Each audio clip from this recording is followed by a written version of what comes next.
So ito okay na. Ano po yan? Yung pong kanyang mga pintura natanggal na. Dahil kalawang na siya. Pero okay lang naman po yan. Natanggal naman na siya yung mga dumi niya. Okay. Nabakbak na siya ng lakas nito. Meaning yan, bear na yan. Okay lang naman po yan. Dahil abutin niya ng another 3 to 5 years bago tuluyang bumigay yan. May mga ganyan din naman na napamalit. Oo, buong tab niya ito. May mga ganito ako, buong tab na ganito. Ang mahalaga, yung hindi na siya magkukos ng dumi. Kasi nabakbak na yung mga pwede mabakbak.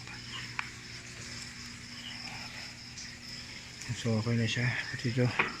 Tignan natin yung mga linya kung baka may mga barya-barya dyan pa sumunod. Wala na sir, ito po, silipin niya. Natanggal na malinis na. Opo, ito po yan. Dito lang po. Saan kaya nanggagaling? Dito lang po mapupunta ang barya.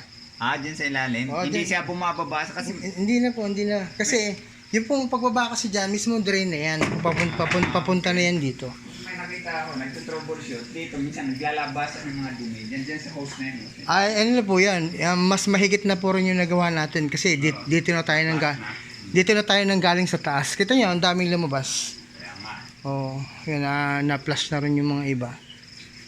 Ito na po yan. Dito na pinaka... So, yung leak dito, yun lang talaga tingin niyo yung ano. Opo, yun lang po yun. Ano po yan? Yun po, yun nga, kasi kaba-vibrate niya.